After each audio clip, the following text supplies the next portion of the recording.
Ah, good evening. We'll wait another minute till people arrive. Hopefully, my sound is good. I think everything's looking all right. Four people. I'm going to be talking about the Bojinka Plot tonight, which was the original blueprint for the September 11, 2001 attacks. Um, so I'm just going to give it another minute and see if other people are coming in. Good evening, Auntie Giovanni. Good evening. Yeah. All right. I might as well start now. Well, yeah, the Bojinka plot of 1995. This is a lost moment in history for many people. Um, and it is really one of the most underreported stories. And it's really a huge deal if anybody who's interested in studying September 11, 2001, because what happened at this moment in time in this operation was basically the blueprints for the September 11, 2001 attacks. Um, After the 1993 World Trade Center bombings, uh, the main suspect, who goes by the name of Abdul Karim, but you know him as Ramzi Yousef, he had many other aliases, but we'll use Ramzi Yousef here. Yousef had fled the United States and he went to Lahore, Pakistan, where he would meet an associate by the name of Abdul Hakim Murad. Now, Abdul Hakim Murad had met Yousef while at the Wild Jihad training camp in the late 1980s, uh, where they were training in guerrilla warfare and making bombs. In fact, in one practice session, a bomb had exploded in Yousef's face, impairing vision in one eye. If you ever see pictures of Yousef where he has a droopy eye, it's because of that instance. Um, Yousef, before he trained in Afghanistan, he went to a number of flight schools inside the United States, North Carolina, Louisiana, San Antonio, Texas, um, even in Schenectady, New York. And he has a pilot's license um, from the Alpha Tango Flying Service in San Antonio, Texas. Um, he received a commercial pilot's license or certificate at Coastal Aviation after completing 275 hours of required flight time. He then traveled to Afghanistan. That's where he met Yousef. Now, Yousef at this point was a suspect for the 1993 World Trade Center bombing. And in February of 1993, Yousef went into hiding in Pakistan. Uh, During the summer of that year, he took up a contract from Islamic militants who had a connection to the ISI. Now, to go a little bit uh, into this, this is important because it is alleged that both Ramzi Yousef and Khalid Sheikh Mohammed have connections to the Pakistan ISI.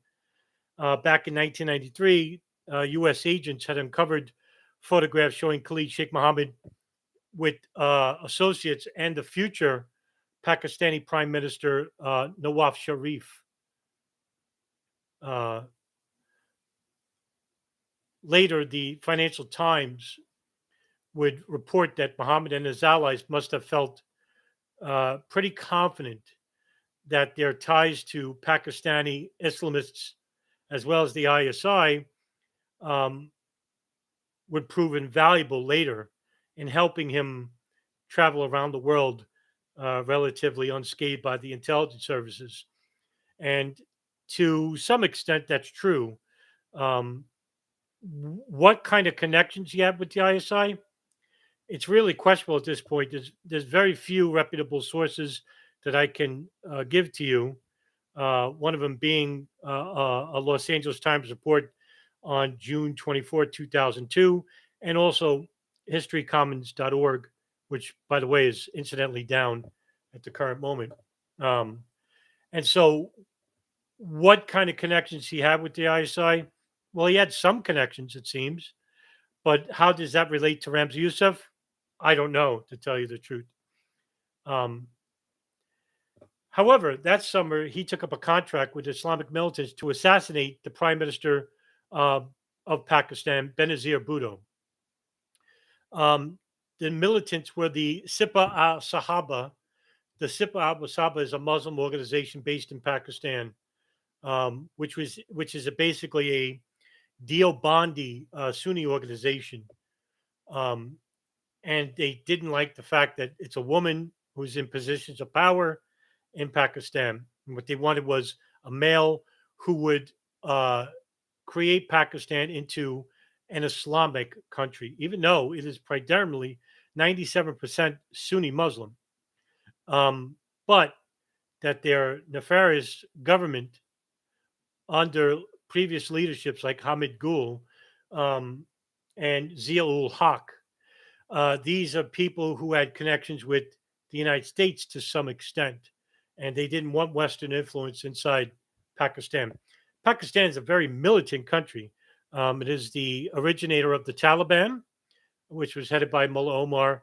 And later on, the ISI was alleged to have created a militant organization called Jaish-e-Mohammed, which was primarily created to fight against Indian militants for Kashmir, in the fight against for Kashmir or control of Kashmir.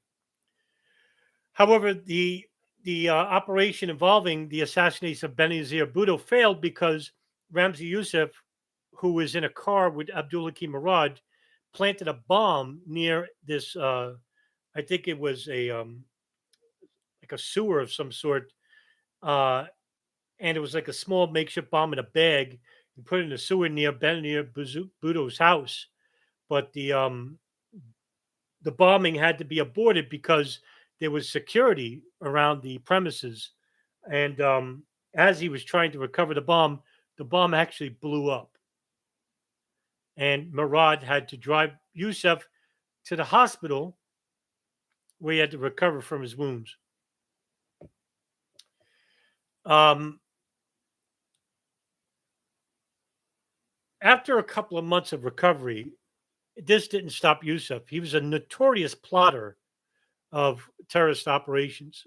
Um, One such instance was it is alleged that Ramzi Yousef had went to Iran in the summer of 1994 and took up a contract by the Al Harak Al Islamiyah, which is the MEK.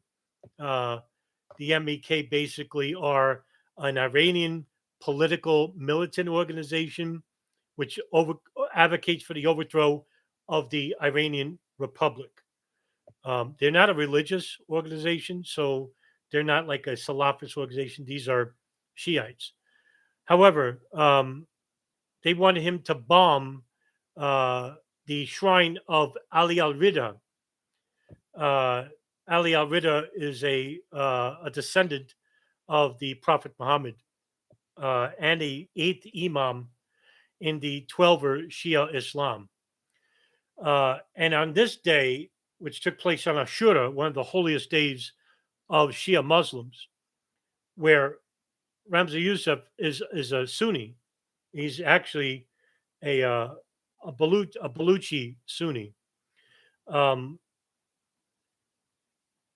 the explosion took place on June 20th, 1994, and when the bomb blew up, there was hundreds of people at the shrine. And when the bomb blew up, 25 people were dead, 70 were injured. And the bomb was equivalent to 10 pounds of TNT.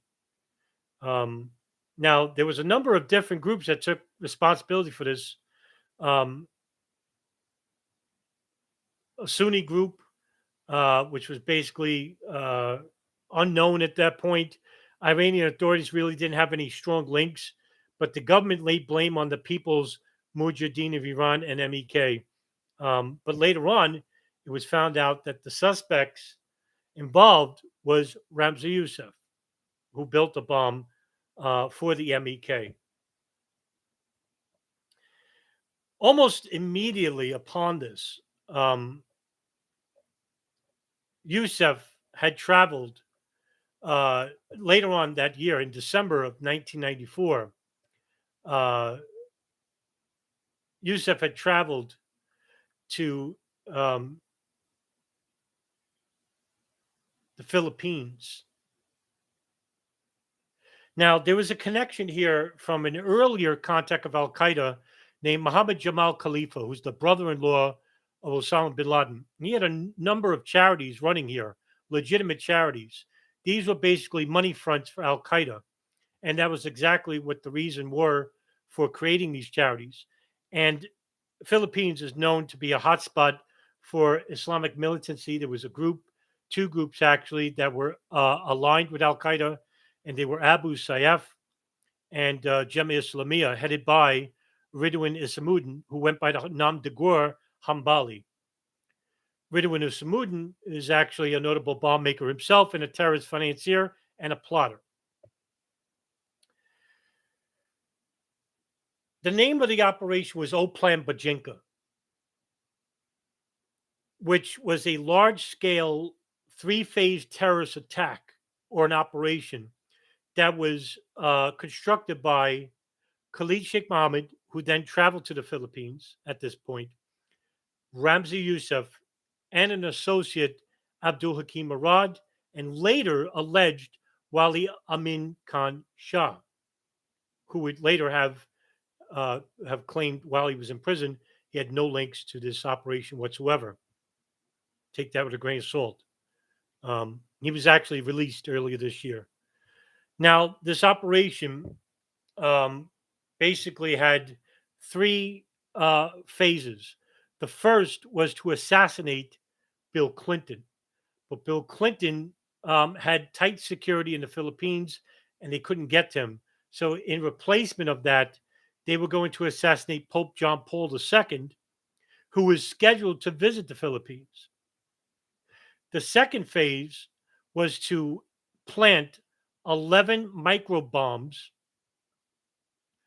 which were ultra nitrate glycerin bombs that were hidden in Timex watches. So it was timing bombs. And they were to be planted on 11 airliners in flight from Asia to the United States and from the United States to Asia. And they would all explode 1 minute of each other over the Pacific in the hopes of killing 4,000 people and shutting down air travel all around the world.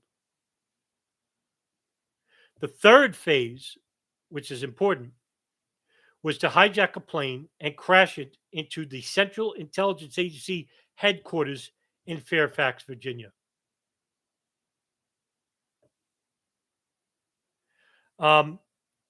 This idea involving these three phases is surreal when you think about it. The planning that would to go with it, and it didn't involve a lot of people. You would think that would involve hundreds of people. It didn't. Now, one thing Yousef wanted to do was to first um, make sure that the bombs worked. And so what he did was that he made a small bomb out of nitroglycerin and urea nitrate, um, in which it was hidden inside a small little bottle of some sort. I think I couldn't tell you, but he had somebody drive him through a moped to a movie house, and the person I think was, I want to say it's Wali Amin Shah, that planted the bomb underneath the theater seat. And the bomb, they left and they went on, they waited by the moped and the bomb blew up. Nobody was killed. It wasn't a huge bomb. They just wanted to see if the bomb and the chemicals worked together. And it did. It worked. Um, that was step one. Step two was to have a bomb constructed in a Timex watch, in which all the bombs would be um, constructed in this manner. And this was a test run, the test run to the Bojinka plot itself. And so what happened was they selected a plane, and this was called Philippines Airlines Flight 434.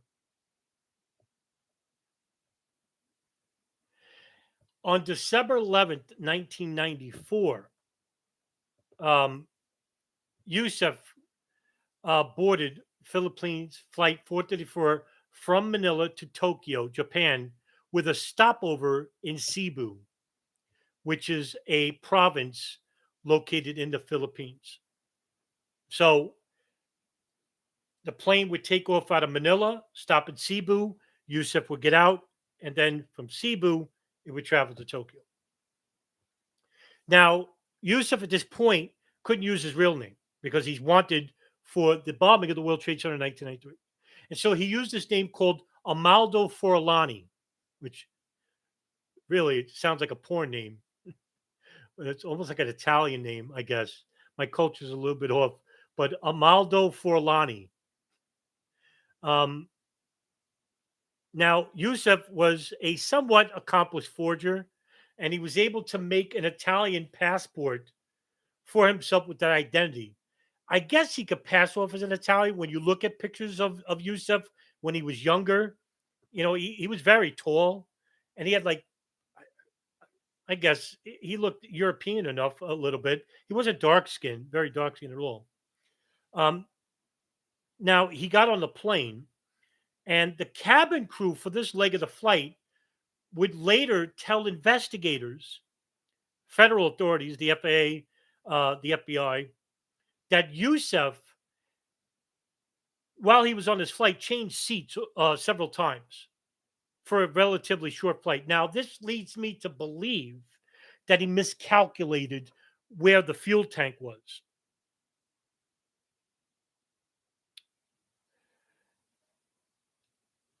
Now, his last seat change was after he returned from the laboratory. Now, he went to the bathroom, right? He went to the bathroom while the plane was in mid flight, and he assembled this bomb in the bathroom. He hid the components in his shoe. When you think about it, in his shoe, he hid the parts of the timing mechanism, which was very small. He wore the watch, but the nitroglycerin, which was, I think, this big at that point, was in a small bottle in the bottom of his shoe, which was basically the heel of his shoe was basically like a hollowed out shoe. And in the bottom of the heel were these compartments that held parts of the bomb itself.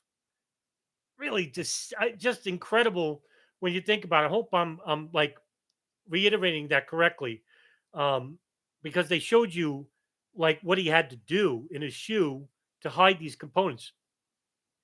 But he set the timer to detonate 4 hours later and placed it in the light vest pouch underneath seat 25K or 26K,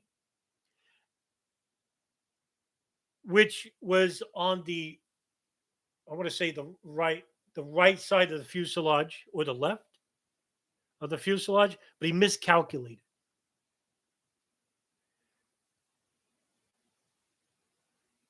Now, there was a flight attendant named Maria de la Cruz who noticed that Yousef had kept switching the seats during the course of Manila to Cebu. There were 25 passengers at this time on the plane. But when he got off at Cebu, there were 256 passengers.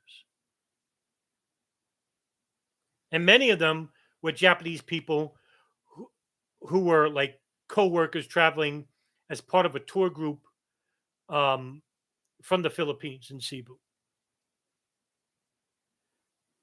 Now there was actually congestion when the plane landed in Cebu and Yousef got off.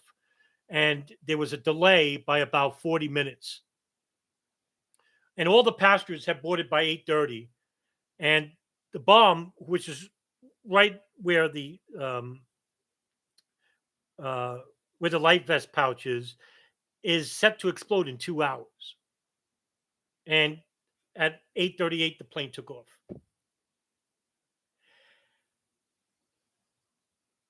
At 11:43 a.m., the about an hour and a half from Tokyo, the bomb explodes at 33,000 feet.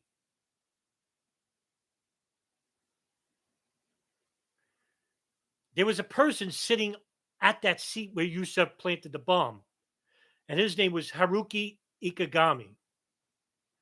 He was a Japanese businessman. He was 24 years old. Incredulously, and this is morbid, when the bomb blew up, it blew up the half of him, and there was a hole in the plane at the bottom. It caused significant damage to the interior and took off some of the fuselage, but there was a hole at the bottom of the plane. But because Ikegami's torso and his shoulders stopgap the hole, the pilots of the plane managed to land unscathed further, which was a just a complete miracle.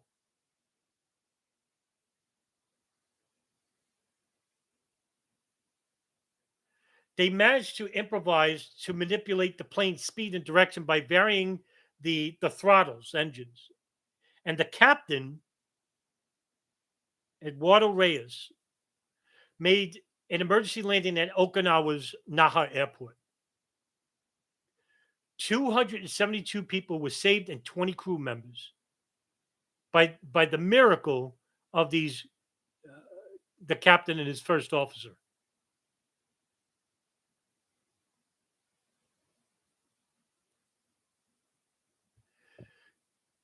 Yousef then returns to Manila, and this is where he prepares for the Bojinka plot. Seeing that the bomb had exploded on the plane, but it didn't blow up because it wasn't where he planted the bomb, uh, the fuselage, he miscalculated. It was actually 2 seats behind him, and it would have blew up the plane right in midair. It was only by a stroke of luck that he miscalculated. He also miscalculated in the 1993 World Trade Center bombing. Whereas, according to FBI investigators, who said that if he drove to, I think it was about 50 feet to the right of the this beam at I want to say level B, 2B level, that would have compromised some of the beams in the lower half of the building, which would have tilted the building and crashed into Lower Manhattan, which is what he wanted to do. So we see a number of miscalculations from Yousef in regards to some of these plots. Thankfully, because it saved so many people.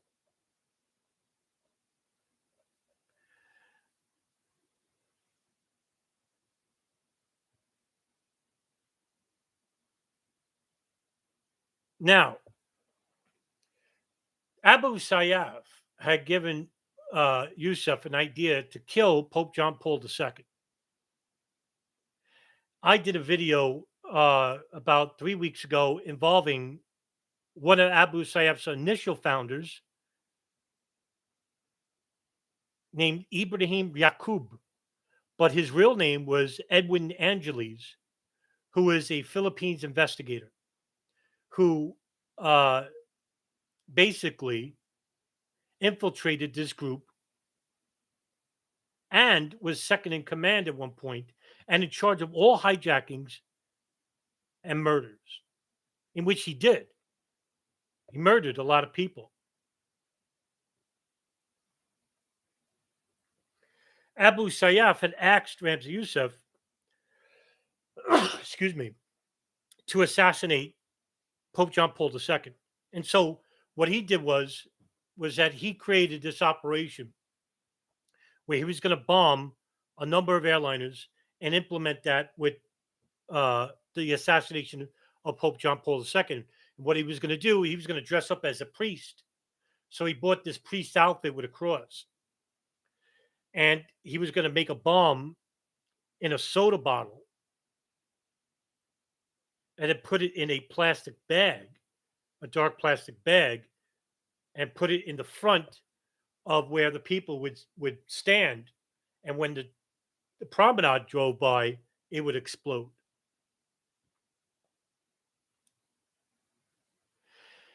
Yousef had arrived in the Philippines with Abdul Hakim Murad, his associate, who tried to help him assassinate Benazir Bhutto just a year prior, 2 years prior, excuse me, in Pakistan. Now, Khalid Sheikh Mohammed and Ramzi Yousef, along with their associates, began testing airport security. Yousef booked a flight at, I always get this wrong, Kai I want to say Kai Tech International Airport. Another airport was Taiwan International. Um, and Khalid Sheikh Mohammed had booked a flight at Ninoy Aquino International Airport and Kimpo International Airport. So they were looking at the security measures of these airports. At the same time, Yousef rented a room at the Dona Josefa Apartments on December 8th, 1994. He used the name Naji Awita Haddad, and he purported himself to be a Moroccan. The manager, Edith Guerra,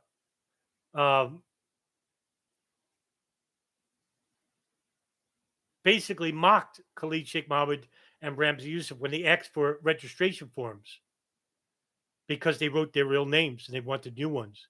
And she actually said perhaps they'd forgotten their names, which they did because they were going by false names, which was funny because at that point, they were writing their names on these real names. And if, investigators found out, they'd be arrested. But they asked for new forms and they got names. Now, he booked room 603. And Murad and Yousef stayed at this apartment. And it was visited by Khalid Sheikh Mohammed. Khalid Sheikh Mohammed didn't live with them, but he visited them. He had his own room. The apartments are in the Malate district, which was like 1,000 feet away from where the embassy of the Holy See of the Philippines was. So it was like 400 or 500 meters from where Pope John Paul was going to drive by. Now they relatively kept to themselves, and they ordered chemicals, nitroglycerin, urea nitrate,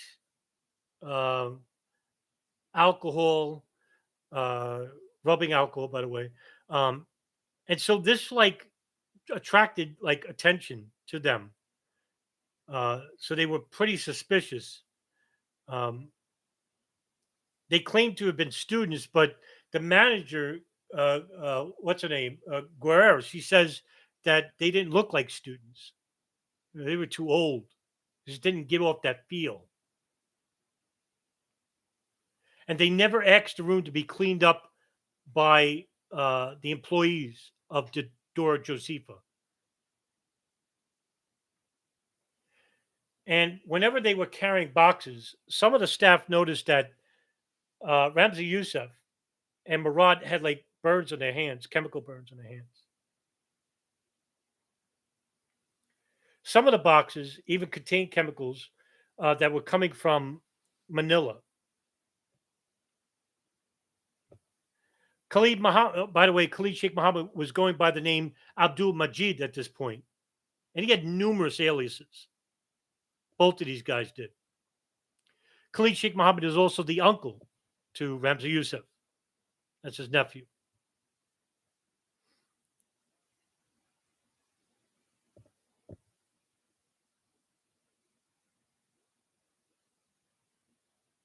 So, how were they going to do this involving the planes themselves? So, they needed a couple of people. So, they had 5 people to help them: Ramzi Yousef, Wali Khan Ahmed Shah, Abdul Hakim Murad, and according to Philippines investigators, 2 more associates unknown.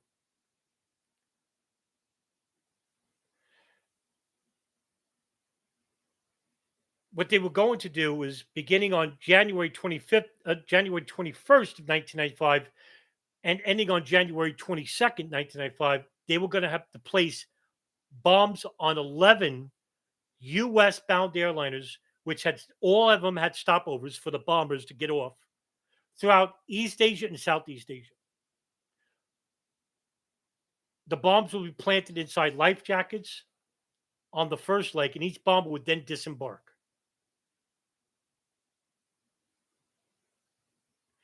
Each one of these guys would then go on to board 1 or 2 more flights and repeat the same process. After all of the bombers have planted bombs on all of these flights, each man would then catch flights to Lahore, Pakistan. That was their getaway. And they didn't need US visas, as they would only have been on the planes on the first legs to Asia. So that was really important. They didn't need um, US visas.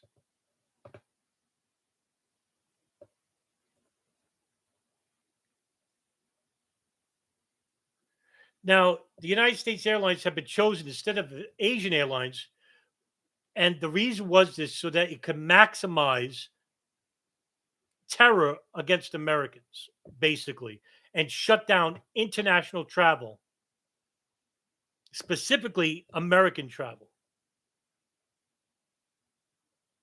What they wanted to do was not only kill Americans, but also hurt them financially.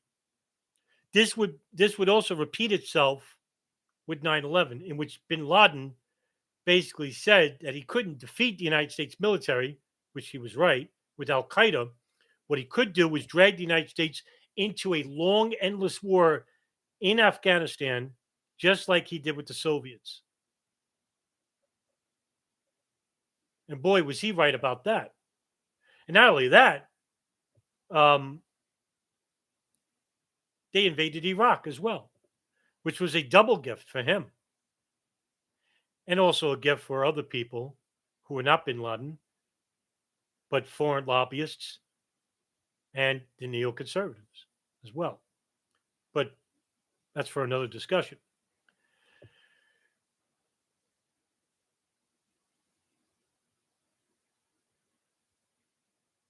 The explosions would be timed by the operatives before they disembarked the plane. And the aircrafts all would have exploded over the Pacific, South China Sea, almost instantaneously. So they would be 1 minute behind. So each plane that would be traveling over the South China Sea, 1 minute a bomb will go off, another minute a bomb will go off, another minute a bomb will go, and so on and so on. What he wanted also was so that the debris from the planes would sink to the bottom of the Pacific, and investigators wouldn't know what happened. Pretty ingenious when you think about it.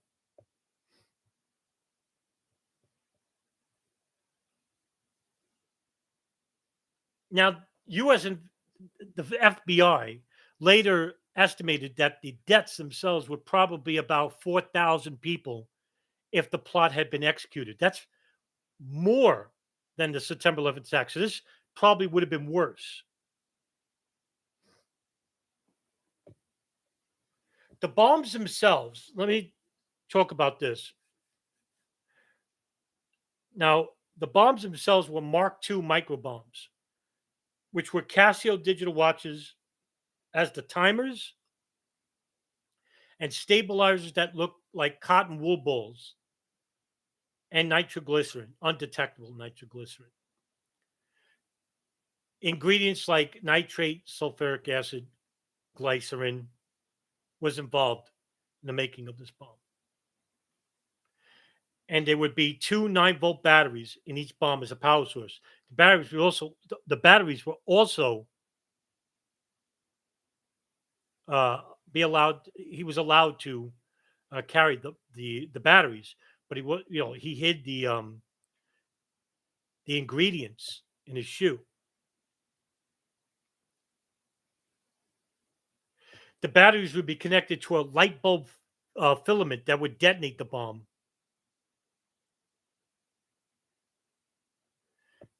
Yousef got the batteries past security during the test. I forgot to mention this during Philippines Flight 434 as well. Um, how he got the nitroglycerin? Oh, this is I got this. I have to correct myself. The batteries he hid in his shoe. The nitroglycerin he hid as a contact lens cleaning solution. That's really ingenious when you think about it. It's clear, so I mean, you wouldn't know, right? And you're not going to test it or drink it. You just think it's cleaning solution for your eyes. Now, the airports that were going to be targeted were Kai Tak Airport, Hong Kong, New Tokyo International, Singapore, Bangkok, Honolulu International, uh, John F. Kennedy, Chicago O'Hare, and San Francisco International Airport. Phase 3 of the operation involved now it involved a person hijacking a plane and crashing it into CIA headquarters in Langley, Virginia.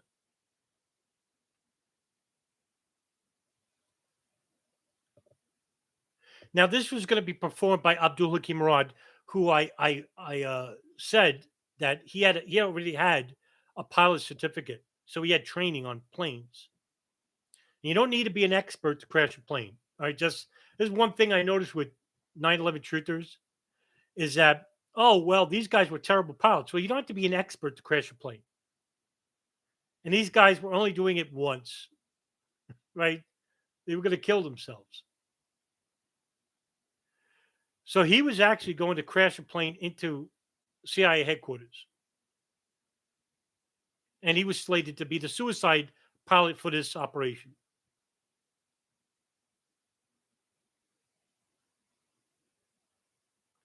However, Bojinka Plot never came to fruition. And what happened? Well, it's like a bumbling bunch of fools regarding a bunch of uh, terrorists who basically miscalculated once again. Now, this is coming from the initial counts of Abdul Hakim Murad, who was arrested later. Um, Murad had started a chemical fire in the kitchen sink at the Doha apartment 603 they rented. He poured water on a substance and it created this thick, acrid black smoke. And it went out the windows underneath the door and it looked like the place was on fire. And about 11 p.m., residents noticed that this place was smoking.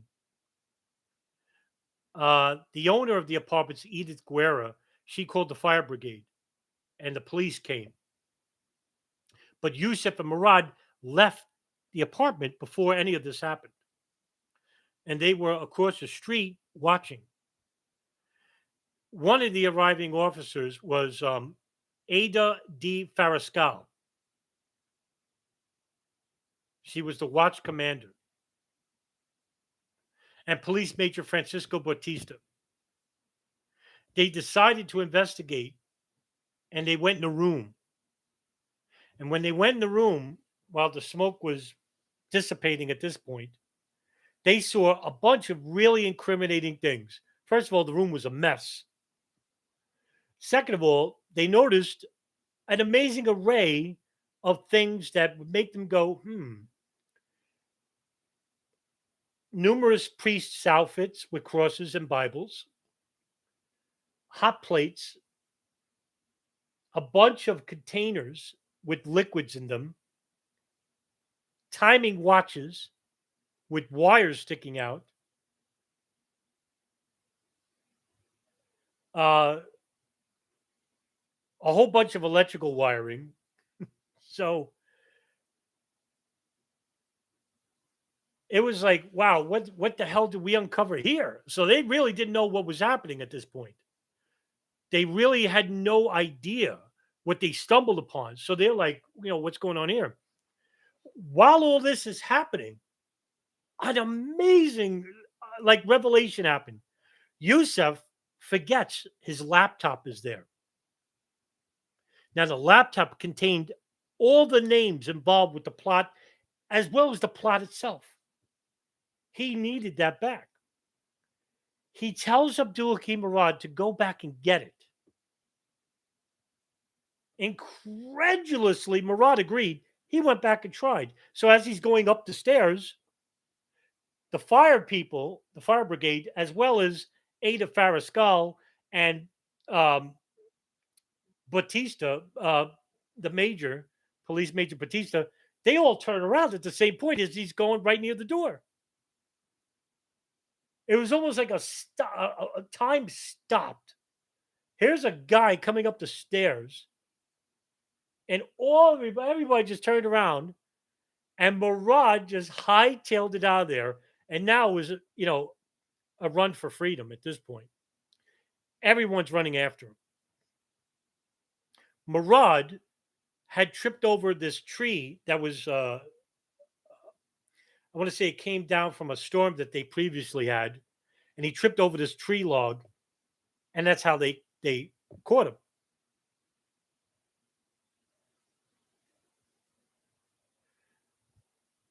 Murad was actually arrested. He was detained, and he was hauled to a precinct by a taxi cab.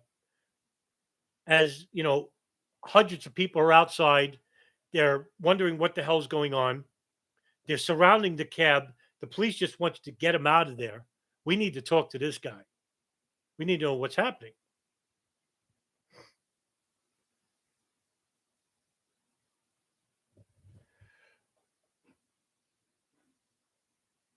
Murad, while he's at the police station, offers a bribe of like $2,000, but I don't know what it's like in pesos to tell you whatever Philippine money that is.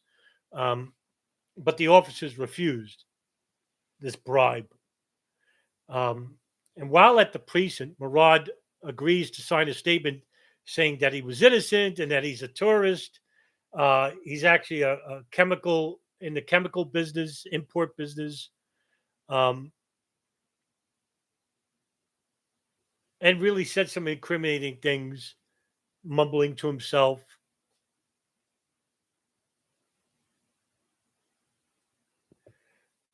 While he's being detained, the officers returned to the room at about 2:30 a.m. And what they found was more incriminating evidence, which were street maps of Manila with the routes of the papal, the brigade where Pope John Paul was going to pass by. Um,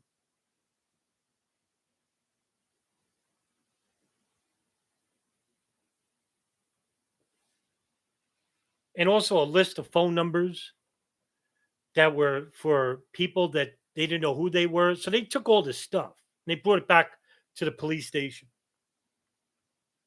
And they said, we probably stumbled on an assassination plot because Pope John Paul II was actually going to visit in just, I think, a day or two later.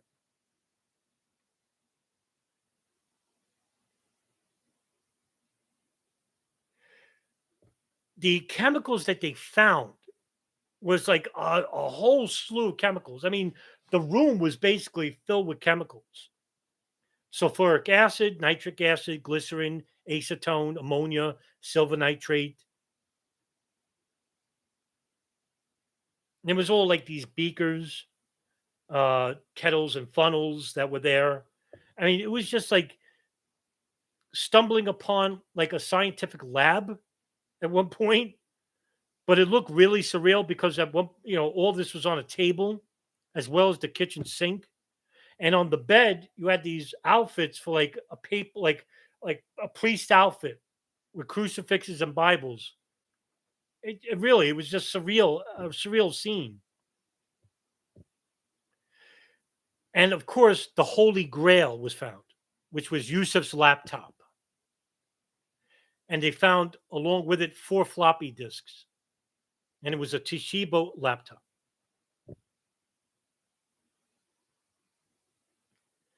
There were several encrypted files. Later, investigators uncrypted this, but there were several encrypted files which contained flight schedules, calculations of detonation times, and other items.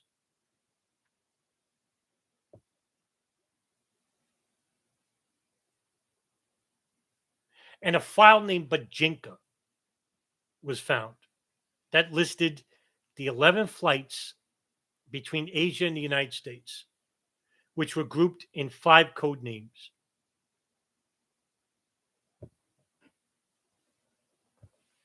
It had the names of many associates, including some photographs of them, and contact information to Mohammed Jamal Khalifa, the brother in law of Osama bin Laden, and also a contacts of his charities in the Philippines and Indonesia.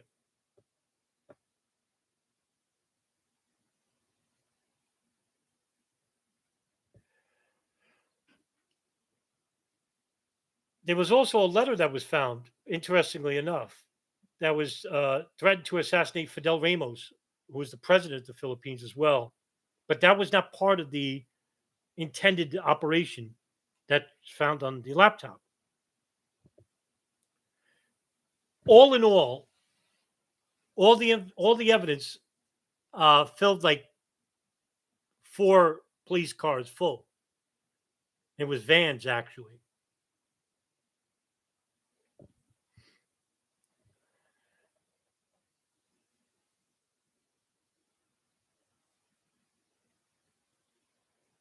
So now they questioned Abdul Hakim Murad, and he doesn't say anything.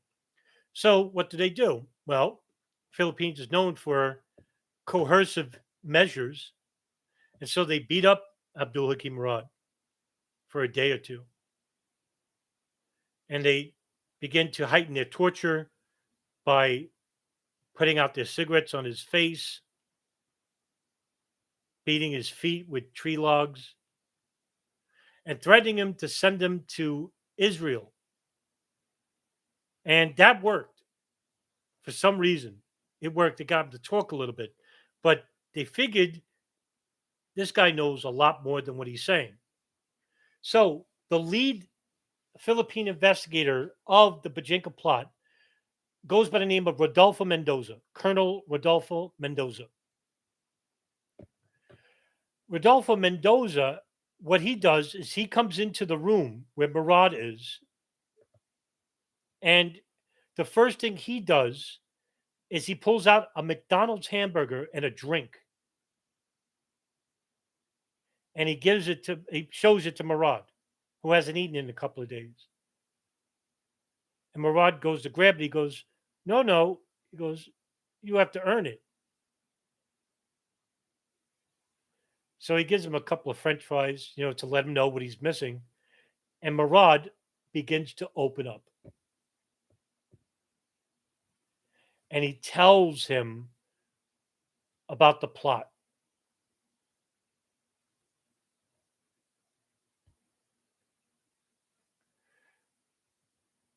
After a couple of days, Rodolfo Mendoza, who is at this point taking dictation down and writing down reports about what Murad was doing and what Ramzi Yousef was plotting.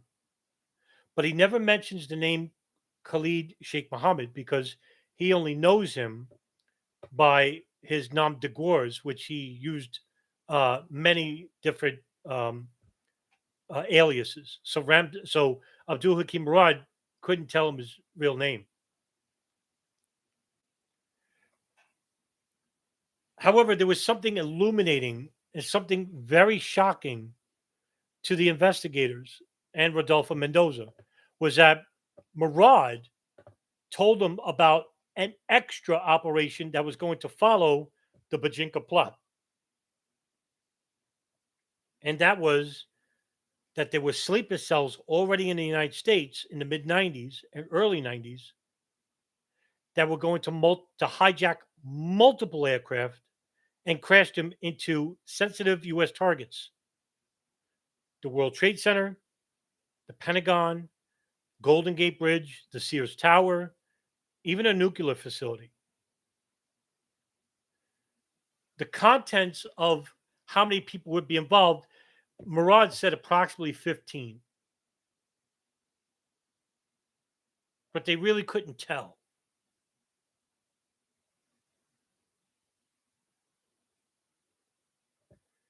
After a couple of days, Murad was then extradited to the United States, and he was extradited on April 12th, 1995, where the FBI talked with him for almost a month. And those reports are actually public. I've posted them on my WordPress blog. And if you look up Abdul Hakim Murad, it comes up. Or you search it, it comes up, those testimonies and reports. But Murad gave up everybody: Ramzi Yousef, Wali Khan Hamid Shah, and other associates. Wali Khan Hamid Shah was arrested on January 11th, and Yousef at this point had flown from Pakistan to Thailand.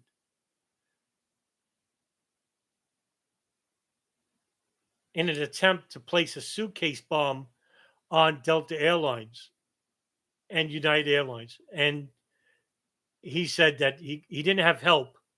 This is according to him later when he got captured.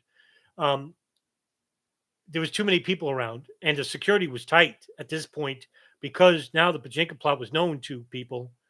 So he flew back to Pakistan. The FBI would receive a thick file from Rodolfo Mendoza.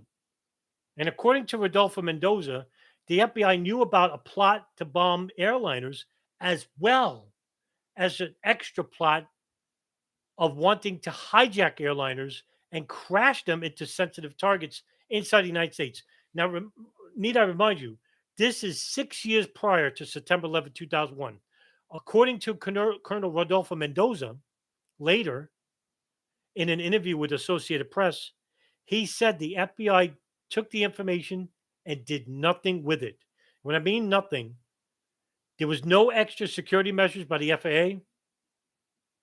There was no central briefing about this Bojinka Plot to the National Security Center. So, in other words, they just took this information and did really nothing with it. I mean, just incredible. Now, this would show a conspiracy. Now, when you hear Condoleezza Rice basically say to members of the 9/11 Commission when she gave testimony, "Oh, we had no idea that we're going to crash planes throughout buildings." No, they knew 6 years prior, unless they never saw the FBI report,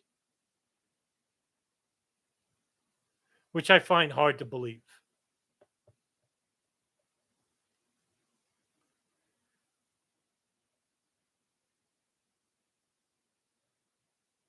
Nevertheless, Yousef is arrested at a guest house in Islamabad, Pakistan, on February 7th, 1995. His associate, Ishtatik Parker, who when he arrived in Pakistan, he was going to use him to plant bombs on airliners still.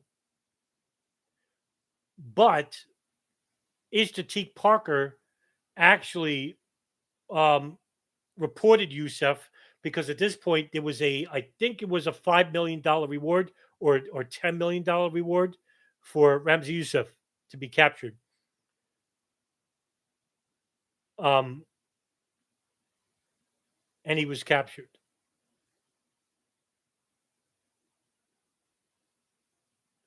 While Yousef is being transported to the United States, he flies over New York. And one FBI agent tells him, "You see, the World Trade Center still standing." And according to the FBI investigator who told him that, Yousef says, "If I had enough money, they wouldn't be. And next time, they won't be." Who knows what he really meant by that? I couldn't tell you. Yousef received 240 years at Supermax, Colorado. And so did Abdul Hakim Murad, who's actually currently um, in Terre Haute, Indiana. Yousef is actually in a select area of Supermax, and it's called Bombers Row. And his cellmates are Ted Kaczynski, the Unabomber, and Terry Nichols, who is part of the bombing of the Murrah building in 1994, I believe. And it's called Bombers Row. Incidentally enough, there is a story about Terry Nichols may have met Ramzi Yousef while in the Philippines. And the story goes like this. In 1995, Terry Nichols, who has a Filipino wife, travels to Cebu City. And while there, it's alleged that, and this is coming from the testimony of Edwin Angeles, the guy I told you about, who is an investigator with the Philippines Investigative Services Unit who infiltrated Abu Sayyaf. He says that the white guy came and his nickname was called the Farmer. And he met with Ramzi Yousef at an Abu Sayyaf camp where they were where Yousef was training Abu Sayyaf members on how to build bombs. And the white guy called the Farmer was there. Now, according to Richard Clark, who's head of the National Counterterrorism Unit under the Clinton and Bush administrations, he says that yes, there was evidence that, yeah, Terry Nichols certainly did travel to Cebu City, which incidentally was the same city where Ramzi Yousef was. Whether he met him or not, according to Edwin Angeles, he did. And soon after meeting Ramzi Yousef, they built a bomb which was successful in bombing the Murrah building. And what kind of bomb was that? Well, it was the same bomb that was used in the 1993 World Trade Center bombing, urea nitrate. Incidentally enough, both trucks that were used was a Ryder truck. Too much of a coincidence for me. I think he actually met him. And who actually was there with him, who knows?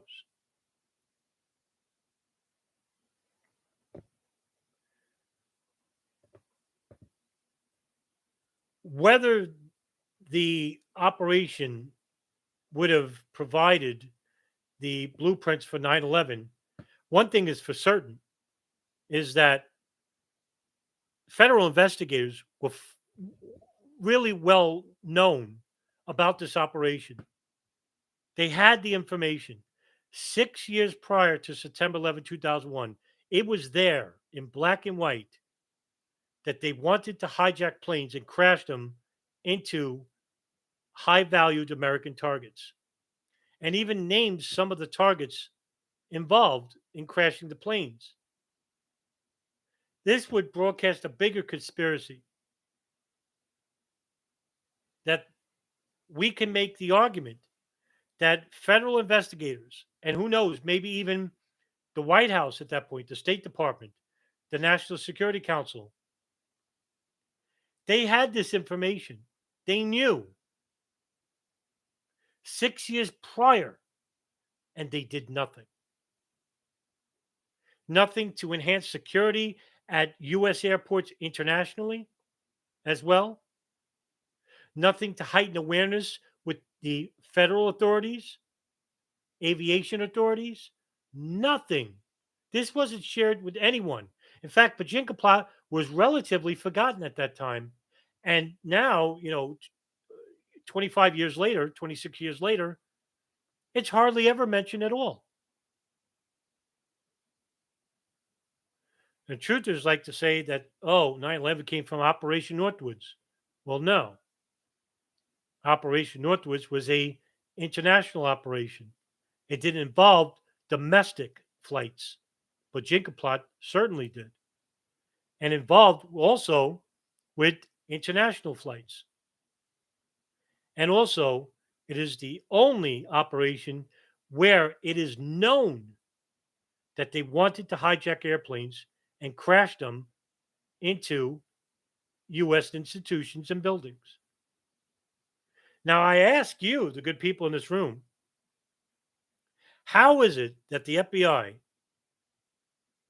or the State Department or even the general intelligence apparatuses like the CIA were not made more aware of this operation and which didn't make aware to the FAA or to immigration naturalization services to do a more stricter test of security measures about who's coming into the country, especially from countries that are known to bring in terrorists like Afghanistan and the Philippines. Instead, the opposite happened.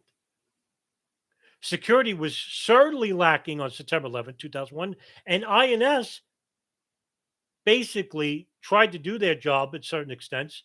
And I'm pretty sure you heard the name J. Michael Springman, who was a U.S. consular office in Jeddah, Saudi Arabia, who suspended the applications of a lot of these muscle hijackers, but was overridden by his superior, Shania Steiger, who had connections with the CIA, and allowed these applications to be approved, and all these muscle hijackers came. Were these attacks allowed to happen? Well, I could probably make a really good argument that it does. But that's as far as I'm willing to go. And that's the story of the Bojinka plot.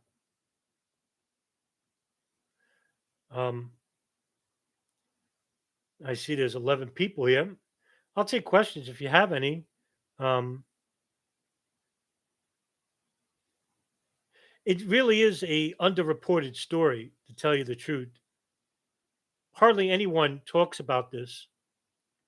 And it really is, for anyone who's really interested in the attacks of September 11, 2001, this would be a great starting point, and which shows a conspiracy regarding not just terrorist hijackers, but also federal authorities as well as international authorities that basically, did nothing with the information. The Philippines basically tried and warned the FBI about this operation, and nothing really came from it.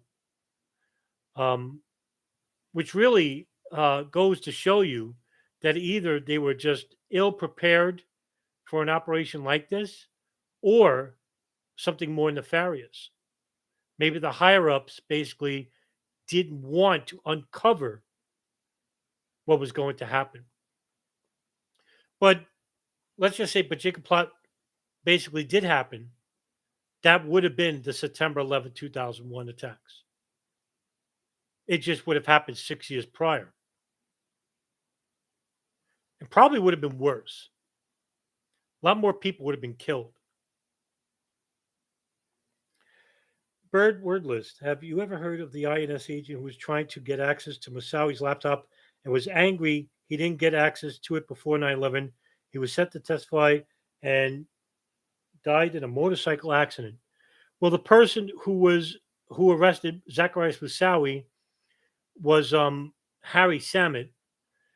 The INS agent who was trying to get access to Moussawi's laptop. I've not heard this story. No, I've never heard that story about an IS agent killed in a motorcycle accident. I can say a little bit about that. I'm going to be interviewing Colleen Rowley this Saturday. She's the Minneapolis field agent who tried to get the FISA warrant for Moussawi's laptop to be approved, and basically it was not approved until one day after 9/11. How about that for a coincidence? So no, I've not heard that story. It was on History Commons. I'll have to look at that bird word list. I've not heard that. That's interesting. But no, I've not heard that, by the way. Ecom Mets. Media didn't do their job either. Many outlets reported a Bojinka, but not the second hand. Yeah, that's a good point. This is outlined in the FBI reports as well. That's public, and obviously, it was not reported to the media or to, like I said, to federal aviation authorities or the FAA. I'd like to know why. I mean, really, it's not like a slight mistake. In other words, either this is the greatest example of malfeasance or something more nefarious. I mean, this is what gives rise to really conspiracy theorists. I'm one, but I'm not a fringe conspiracy theorist. But you can understand why certain conspiracies exist because it's really shocking that the authorities basically didn't um, really share this information with anybody outside the FBI. It really is shocking. But I think I'll end it there. I think I'll end the stream there. Hopefully, um, this was an educational stream for you, that you learned something. And learning is always a good thing. Um, and I'll see you in the next stream. Have a good night, everybody.